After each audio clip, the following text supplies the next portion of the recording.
Στα γενικά λοιπόν στοιχεία συμπληρώνουμε ημερομηνία, διοργανωτή, μισό λεπτάκι,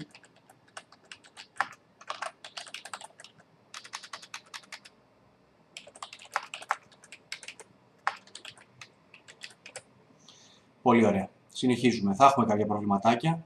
Συμπληρώνουμε λοιπόν την ημερομηνία, το διοργανωτή, τον κωδικό, πολύ σημαντικό. Πενταψήφιος πάντοτε ο αριθμός. Τα δύο πρώτα ψηφία είναι η χρονιά, η τρέχουσα χρονιά. Τα τρία επόμενα είναι ο αύξον αριθμός. Συμπληρώνουμε στη συνέχεια τον τίτλο. Καλό είναι να μην αφήνετε τον τίτλο που σας δίνει το πρόγραμμα, αλλά να γράφετε έναν πιο περιγραφικό, για να μπορείτε στη συνέχεια να βρίσκετε και το αρχείο σας πιο εύκολα, όταν το ζητάνε οι αθλητές. Από κάτω το διαιτητή, βαθμίδα, περιορισμοί και κάποια άλλα στοιχεία τα οποία αφορούν τα πανελλήνια. Ειδικά σε ό,τι αφορά το όνομα του διαιτητή, κάτι το οποίο θα δούμε αργότερα όταν εισάγουμε και τους συμμετέχοντες, το συμπληρώνουμε βάζοντας τον αριθμό μητρώου που είναι το προτιμότερο ή εναλλακτικά μπορούμε να γράψουμε το επώνυμο, να γράψουμε τα πρώτα γράμματα από το επώνυμο και στη συνέχεια να χρησιμοποιήσουμε τα βελάκια προκειμένου να βρούμε ακριβώς σε ποιον συμμετέχοντα αναφερόμαστε. Για να το δούμε αυτό. Ξεκινάω λοιπόν εδώ, γράφω τον αριθμό μητρώου μου και αυτόματα συμπληρώνεται το ονοματεπώνυμό μου. Και πατάω Enter. Εναλλακτικά μπορώ να ξεκινήσω γράφοντας τα πρώτα γράμματα από το επώνυμό μου και στη συνέχεια να χρησιμοποιήσω τα βελάκια στο πληκτρολόγιο προκειμένου να φτάσω στο επιθυμητό όνομα. Πάμε να δούμε τώρα στα ειδικά στοιχεία. Η βαθμολογία σχεδόν πάντα θα είναι match points. Διανομές ανά σετ βάζουμε τον αριθμό των διανομών που παίζουν τα ζεύγη μας σε κάθε γύρο. Βαρόμετρο δεν θα μας απασχολήσει, ούτε επίσης και το ημερίδα μέρος πρωταθλήματος. Και να φτάσουμε στο πιο ίσως δυσνόητο κομμάτι που είναι οι τομείς. Το Perfect Score υποστηρίζει διάφορα είδη κινήσεων. Κάποια από αυτά υπάρχουν εσωτερικά μέσα στο πρόγραμμα, ενώ κάποια άλλα θα τα βρείτε σαν εξωτερικά αρχεία και τα οποία θα πρέπει να φορτώσετε, με τα οποία μάλιστα μπορείτε να τυπώσετε και καρτέλες για τα τραπέζια. Το πρόγραμμα λοιπόν υποστηρίζει κίνηση Mitchell εσωτερικά, δύο ακόμα ειδικές κινήσεις, είναι η κίνηση Howell 3 τραπεζιών και η κίνηση Double Wave Mitchell για 4 τραπέζια, ενώ όλες τις υπόλοιπες κινήσεις που θα χρειαστείτε θα πρέπει να τις φορτώσετε από αρχείο. Υπάρχει και μια τελευταία επιλογή, είναι η προσαρμοσμένη κίνηση, όπου εκεί ο διαιτητής πραγματικά μπορεί να περάσει ό,τι ακριβώς κίνηση θέλει, χωρίς να έχει κανένα περιορισμό. Στο πρόγραμμά μας, στο κουτί τομείς, πατάμε νέος και να δούμε ένα παράδειγμα ενός τουρνουά με 7 τραπέζια. Χαρακτηριστικό τομέα είναι το α, τομείς διαφορετικούς θα χρειαστούμε κυρίως όταν κάνουμε κινήσεις διημέρων, τριημέρων κλπ. Στα τραπέζια λοιπόν γράφουμε 7 και Enter και παρατηρούμε ότι από κάτω στο είδος κίνησης αλλάζει και εμφανίζει το πρόγραμμα την κίνηση Mitchell 7 τραπέζια, κίνηση Mitchell με rover επίσης για 7 τραπέζια, η κίνηση από αρχείο που είδαμε προηγουμένως και η προσαρμοσμένη κίνηση. Ας δούμε το Mitchell 7 γύρι. Πλήθος γύρων το αφήνουμε 7, πατάμε επιλογή. Εδώ λοιπόν βλέπουμε ότι από κάτω έχουμε δύο διαφορετικά group και μπορείτε πολύ απλά να σκέφτεστε τα group σαν δύο ομάδες. Στην περίπτωση του Mitchell είναι η κινούμενη και η ακίνητη. Έτσι λοιπόν έχουμε το πρώτο group, αποτελείται από 7 ζευγάρια, ξεκινούν από το νούμερο 1, ενώ το δεύτερο group, επίσης 7 ζευγάρια, ξεκινούν από το νούμερο 21. Σε περίπτωση που έχετε κάποιο buy, θα πρέπει να βάλετε τον αριθμό του buy στο αντίστοιχο group. Αν για παράδειγμα το buy είναι το 6, θα πάω εδώ που λέει αριθμός buy και θα γράψω το 6. Αν αντίθετα το buy είναι το 23, πρέπει να πάω στο από κάτω τετράγωνο και να γράψω εδώ το 23. Πιο κάτω θα βρούμε τις αλλαγές προσανατολισμού, κάτι το οποίο κυρίως τους παλαιότερους διαιτητές ίσως τους ξενίζει λίγο. που έχουν συνηθίσει να κάνουμε αλλαγές στους ανατολισμούς σε έναν ή σε δύο γύρους και κυρίως στους τελευταίους. Αυτό που θα πρέπει να έχετε υπόψη σας είναι ότι ανάλογα με το είδος της κίνησης που θα επιλέξουμε και το πλήθος των γύρων, το πρόγραμμα εμφανίζει από κάτω αυτόματα τις προτινόμενες αλλαγές προσανατολισμού. Τις αλλαγές προσανατολισμού αυτές δεν τις έχουμε βγάλει από το κεφάλι μας, τις έχουμε πάρει από ένα καταπληκτικό βιβλίο, το οποίο θα έλεγα ότι πρέπει κάθε όμιλος να το έχει στη βιβλιοθήκη του. Είναι το βιβλίο Movements A Fair Approach. Movements A Fair Approach από τρεις πολύ γνωστούς συγγραφείς. Έχει μεταφραστεί στα αγγλικά από τον Barry Regal, περίπου 600 σελίδες, μιλάει μόνο για κινήσεις και πλέον από ό,τι είδα προσφάτως θα το βρείτε σε πολύ καλή τιμή, γύρω στα $60. Σκεφτείτε ότι οι αρχικές εκδόσεις είχαν ίσως πάνω από 150 ευρώ. Κλείνουμε τη μικρή παρένθεση. Συνεχίζουμε. Πρώτος αριθμός τραπεζιών, σε περίπτωση που θέλετε να ρυθμίσετε διαφορετικά τα τραπέζια σας. Πρώτος γύρος, από πού θα ξεκινήσουμε να περνάμε εγγραφές. Παλιότερα που συνηθίζαμε να ντουμπλικάρουν οι παίκτες στον πρώτο γύρο, θα βάζαμε εδώ πέρα ότι θα ξεκινούσαμε από το γύρο 2. Ποιος είναι ο πρώτος αριθμός της διανομής και πατάμε εντάξει. Επιστρέφουμε στο προηγούμενο παράθυρο και βλέπουμε ότι έχει συμπληρωθεί ο Α τομέας με 7 τραπέζια, 7 γύρους και 14 συμμετέχοντες. Πατάμε φόρτωμα κίνησης και το πρόγραμμα μας ενημερώνει ότι η κίνηση φορτώθηκε. Πηγαίνουμε στους συμμετέχοντες και βλέπουμε πράγματι ότι έχουμε 7 ζευγάρια από 1 έως 7, 7 ζευγάρια από 21 έως 27 και αντίστοιχα στην περιοχή των εγγραφών παρουσιάζονται οι διάφορες διανομές 1, 2, 3 και ούτω καθεξής. Στους συμμετέχοντες, όπως και πριν, ξεκινάμε βάζοντας τον αριθμό Mid-Row. Θα βάλουμε τον κύριο Τόγια, τον κύριο Ζώτο και ούτω καθεξής. Κάποια στιγμή θα εμφανιστεί στον όμιλό σας και κάποιος αθλητής ο οποίος δεν έχει αγωνιστικό δελτίο. Οπότε να δούμε λίγο τι κάνουμε σε αυτή την περίπτωση. Για να εισάγουμε ένα νέο αθλητή πρέπει να πληκτρολογήσουμε επώνυμο, κενό, αρχικό.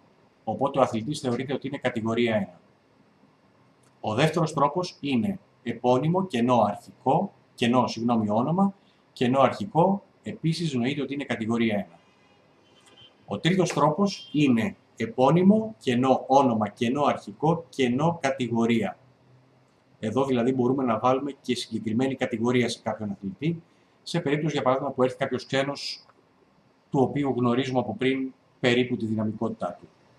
Ο τελευταίος τρόπος είναι, αφού εισάγουμε τον αθλητή, να κάνουμε ξανά κλικ στον ταμάκι του, να μπούμε μέσα δηλαδή, και στη συνέχεια να πατήσουμε το πλήκτρο F10 για να μπορέσουμε να επεξεργαστούμε τα στοιχεία του. Να το δούμε αυτό πώς γίνεται στην πράξη. Στο κουτί εδώ που είμαι, γράφω τον αθλητής Α, δηλαδή αθλητής με επώνυμο αθλητής και αρχικό Α. Όπως βλέπετε το πρόγραμμα έχει περάσει ήδη κατηγορία 1. Η δεύτερη περίπτωση που είπαμε είναι αθλητής κενό άγνωστος κενό Α. Μπορεί να βλέπετε εσείς μόνο αθλητής Α, αλλά μέσα το πρόγραμμα έχει συγκρατήσει και το όνομα. Βλέπουμε ότι και πάλι είναι κατηγορία 1. Αθλητής, η τρίτη περίπτωση, άγνωστος Α6. Επίσης έχουμε αθλητή, ο οποίος αυτή τη φορά είναι κατηγορία 6. Η τέταρτη περίπτωση είναι, όπως είπαμε, αφού έχουμε γράψει ήδη κάποιον αθλητή, κάνουμε κλικ μέσα στο ταμάκι και πατάμε το πλήκτρο F10 και βλέπουμε τα στοιχεία του όπως ακριβώς τα έχουμε περάσει. Σε αυτό το σημείο να πω και για μια ειδική κατηγορία, είναι η κατηγορία 0, την οποία μπορείτε να χρησιμοποιήσετε όταν δεν θέλετε ένας νέος αθλητής να επηρεάσει τη δυναμικότητα του αγώνα. Όταν δηλαδή το πρόγραμμα δει ότι κάποιος αθλητής είναι κατηγορία 0, στη δυναμικότητα του αγώνα θα τον εξαιρέσει και θα υπολογιστεί η δυναμικότητα επί των υπολείπων αθλητών. Με αυτόν τον τρόπο λοιπόν συνεχίζουμε και συμπληρώνουμε τις εγγραφές μας. Πάμε να δούμε τώρα στις διανομές μας τι γίνεται. Για να περάσουμε το σκορ σε μία διανομή, με συγχωρείτε, πάντοτε αφαιρούμε το τελευταίο μηδενικό. Δηλαδή, αν θέλουμε να γράψουμε το σκορ 140, γράφουμε 14 και πατάμε Enter. Σε περίπτωση που θέλουμε να γράψουμε ένα σκορ στον αντίπαλο άξονα, τότε γράφουμε το σκορ με αρνητικό πρόσημο. Εάν κάποιο σκορ επαναλαμβάνεται από την από πάνω γραμμή, τότε αρκεί να πατήσουμε Enter. Και τέλος, αν χρειάζεται να εισάγουμε τεχνητή επανορθωτική βαθμολογία, 40, 50 ή 60%, μπορούμε να χρησιμοποιήσουμε το διά ΑΒ, όπου α και β είναι οι αριθμοί 4, 5 ή 6. Για παράδειγμα, εάν γράψουμε διά 64, τότε το σκορ νοείται ότι είναι το 60-40. Ο τελευταίος τρόπος είναι να χρησιμοποιήσουμε τον αστερίσκο και να πατήσουμε Enter, προκειμένου να εισάγουμε σύνθετη βαθμολογία. Όλα αυτά που σας λέω τα κάνουμε πάντοτε χρησιμοποιώντας το ξεχωριστό αριθμητικό πληκτρολόγιο, γιατί είναι και ο πιο σύντομος τρόπος για να εισάγετε διάφορα σκορ. Να δούμε εδώ ένα τυπικό score sheet, το οποίο μπορεί να εμφανιστεί. Βλέπουμε ο Βορράς έχει 2 φορές γραμμένο το 140, 100 στην Ανατολή Δύση, 120 και πάλι στο Βορρά, 110 στην Ανατολή Δύση, τεχνητή επανορθωτική βαθμολογία 60-40 και τέλος 150 στον Βορρά. Για να δούμε πώς θα εισάγουμε το συγκεκριμένο score sheet. Γράφω λοιπόν για το πρώτο σκορ 14 και πατάω Enter. Το δεύτερο σκορ, όπως βλέπω, επαναλαμβάνεται, άρα αρκεί να πατήσω και πάλι Enter. Το τρίτο σκορ είναι στον αντίπαλο άξονα, γράφω λοιπόν μείον 10 και εμφανίζεται στη στήλη της Ανατολής Δύσης. Συνεχίζω με 12, μείον 11 και εδώ φτάνω στην τεχνητή επανορθωτική βαθμολογία, γράφω διά 6, 4 και το σκορ γίνεται 60-40 και τέλος 150 για το Βορρά. Να δούμε μία δεύτερη περίπτωση. Στο score sheet που έχετε στην οθόνη σας αυτή τη στιγμή, όπως βλέπετε τα περισσότερα σκορ είναι γραμμένα στην Ανατολή Δύση. Θα μπορούσα κάλλιστα να τα περάσω όπως και πριν, υπάρχει όμως ένας πιο σύντομος τρόπος. Αντί να βρίσκομαι στη στήλη του Βορρά-Νότου, όπως βλέπετε εδώ, πηγαίνω πρώτα μία φορά δεξί βελάκι στη στήλη της Ανατολής Δύσης. Τώρα θα περάσω όλα τα σκορ σαν θετικά, δηλαδή 11, 13, 11 και το επόμενο σκορ που είναι στον αντίπαλο άξονα το γράφω με μείον 10 και συνεχίζω 9, 11, 1-2 φορές. Με αυτόν τον τρόπο είναι που προχωράω και συμπληρώνω τα σκορ σε όλες τις διανομές. Μπορεί να χρησιμοποιήσω τα πλήκτρα Page Up και Page Down ή, για όσους δεν το θυμούνται, ανοίγω εδώ το κουτάκι και πηγαίνω στη διανομή που θέλω να εμφανίσω. Κατευθείαν δηλαδή στη διανομή 14. Ένας τελευταίος τρόπος είναι να πατήσω Ctrl και G, οπότε το πρόγραμμα με ρωτάει σε ποια διανομή θέλω να πάω. Δεν φαίνεται δυστυχώς αυτή τη στιγμή στην οθόνη σας. Γράφω το νούμερο της διανομής 18 και με πηγαίνει κατευθείαν το πρόγραμμα στη διανομή 18. Όπως βλέπετε, οι διάφορες εγγραφές στην οθόνη σας, στο οριζόντια, έχουν διάφορα χρώματα. Μας ειδοποιεί με αυτόν τον τρόπο το πρόγραμμα για να βλέπουμε γρήγορα, περνώντας τις διανομές, όταν θα κάνουμε τους τελικούς ελέγχους, εάν όλα είναι σωστά. Με κίτρινο χρώμα είναι χρωματισμένη μία γραμμή, όπου λείπουν κάποια στοιχεία. Μπορεί να λείπει το σκορ, σε περίπτωση ομάδων μπορεί να λείπουν κάποιοι συμμετέχοντες κλπ. Εάν δείτε μία γραμμή κόκκινη, αυτό σημαίνει ότι έχετε βάλει ένα παράνομο σκορ. Δηλαδή ένα σκορ μη μπριτζιστικό. Το Perfect Score δεν σας απαγορεύει να βγάλετε αποτελέσματα με παράνομο σε εισαγωγικά σκορ, αλλά χρωματίζει με κόκκινη ένδειξη σε περίπτωση που θέλετε να δείτε ποιο είναι το λάθος σας. Και τέλος, εάν μια γραμμή είναι λευκή, τότε αυτό σημαίνει ότι όλα είναι εντάξει. Για να δούμε λοιπόν πίσω στο πρόγραμμα. Βλέπουμε ότι εδώ πέρα, σε αυτή τη διανομή, τα πάντα είναι λευκά, άρα είμαστε εντάξει. Στην επόμενη διανομή, όπως βλέπετε εδώ, δίπλα στον αριθμό της διανομής, υπάρχει μία ένδειξη β-νι κάθετος α. Αυτό σημαίνει ο βορράς νότος είναι στη δεύτερη και μοίρασε η Ανατολή, σε περίπτωση που σας χρειαστεί. Εάν εδώ για παράδειγμα γράψω -5 στην Ανατολή Δύση, αυτό για το perfect score είναι ένα παράνομο score. Επειδή ο βορράς νότος είναι στη δεύτερη, η Ανατολή Δύση δεν μπορεί να πάρει 50. Παρ' όλα αυτά, εξακολουθώ να μπορώ να βγάλω αποτελέσματα. Συνεχίζω κατά αυτόν τον τρόπο, συμπληρώνω όλες μου τις εγγραφές και τέλος πάω να κάνω τους διάφορους ελέγχους. Εργαλεία, έλεγχοι, ας δούμε καταρχάς τους συμμετέχοντες. Βλέπουμε ότι δεν υπάρχει κάποιο πρόβλημα. Συνεχίζω εργαλεία, έλεγχοι, εγγραφές. Ούτε εδώ υπάρχει κάποιο πρόβλημα. Εδώ θα με ενημέρωνε το πρόγραμμα σε περίπτωση που κάποιο ζεύγος έπαιζε 2 φορές την διανομή κλπ.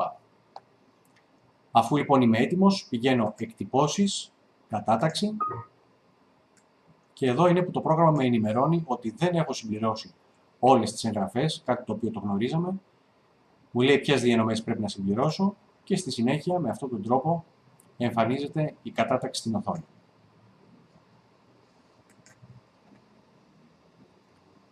Επιστρέφω πίσω στις εγγραφές, χρησιμοποιώ page up και page down για να περάσω γρήγορα, να δω ποιες εγγραφές δεν έχω συμπληρώσει και αφού όλα αυτά ολοκληρωθούν, αρχείο, αποθήκευση, για να αποθηκεύσω το πρόγραμμα στον σκληρό δίσκο του υπολογιστή, προκειμένου να το ανακτήσω αργότερα, γιατί σίγουρα είναι ότι κάποια στιγμή είτε χρειαστούμε κάποιο εξαήμερο, είτε να βγάλουμε μια παλιά κατάταξη, θα πρέπει να έχουμε αντίγραφο στον υπολογιστή μας.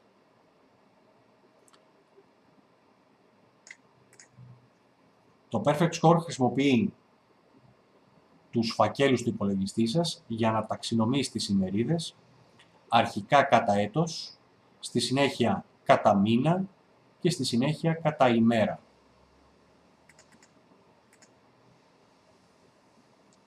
Τι σημαίνει αυτό πρακτικά? Βλέπουμε ότι έχει ξεκινήσει εδώ πέρα, έχει φτιάξει φακέλους για τα διάφορα έτη, είμαστε στο 2011, φακέλους για τους διάφορους μήνες, δεύτερος, τρίτος μήνας και φακέλους για τις διάφορες ημέρες, στα αγγλικά είμαστε στην ημέρα Δευτέρα. Εδώ λοιπόν είναι που θα αποθηκευτεί η ημερίδα μου, ας την ονομάσω με κάτι πιο εύκολο, Ζεύγη Δευτέρας, δεύτερη ημερίδα. Είσαστε ελεύθεροι να χρησιμοποιήσετε ό,τι όνοματα αρχείων θέλετε. Από ό,τι έχω δει, πολλοί όμιλοι στο όνομα του αρχείου βάζουν και τον κωδικό του αγώνα, αυτόν που συμπληρώνουμε εδώ, ώστε αργότερα, αν χρειαστεί να τον βρούνε με βάση τον κωδικό, να είναι πιο εύκολη η αναζήτηση. Αποθηκεύσαμε λοιπόν και το αρχείο και στη συνέχεια πηγαίνουμε εργαλεία, αποστολή αυτής της ημερίδας. Επειδή η ημερίδα μου είναι ανοιχτή στο Perfect Show, μπορώ να τη στείλω κατευθείαν. Νέο παράθυρο, βλέπουμε ότι τα ζεύγη Δευτέρας δεύτερη ημερίδα βρίσκονται στα αρχεία προς αποστολή και πατάω το πλήκτρο αποστολή για να τα στείλω στο ίντερνετ.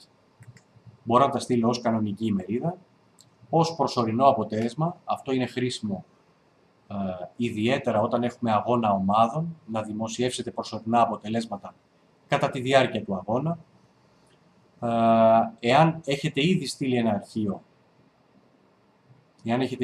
ένα αρχείο, το στέλνετε προς αντικατάσταση, προκειμένου να ενημερώσετε το συνάδελφο στην Ομοσπονδία, να σβήσει το παλιό αρχείο και να βάλει το καινούριο. Εάν πρόκειται για μαθητική ημερίδα,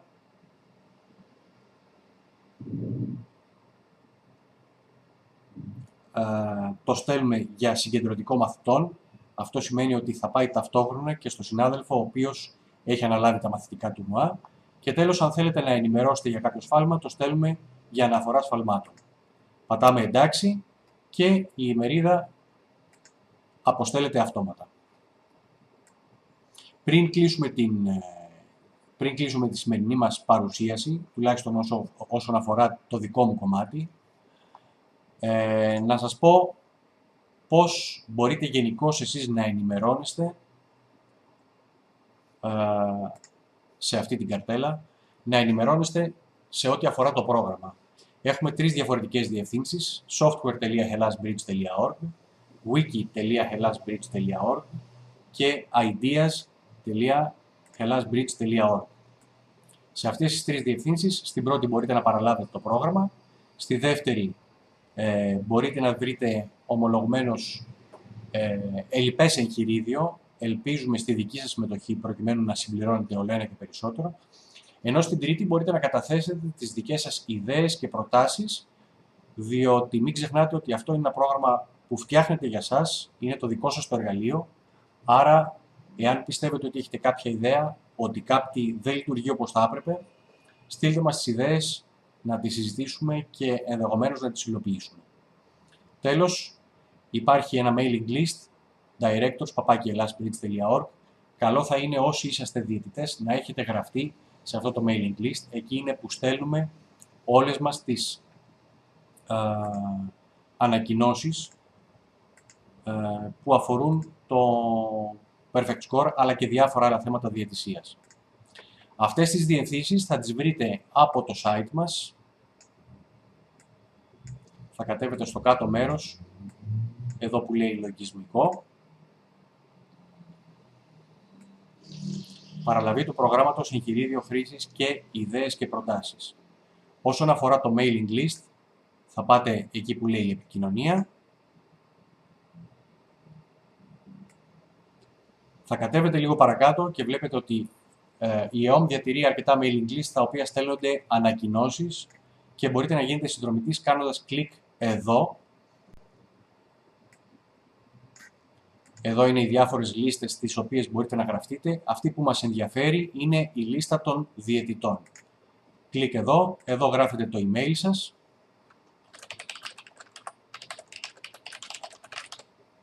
Και πατάτε submit για να γραφτείτε στη λίστα και να παίρνετε αυτόματα ό,τι ανακοινώσεις στέλνουμε.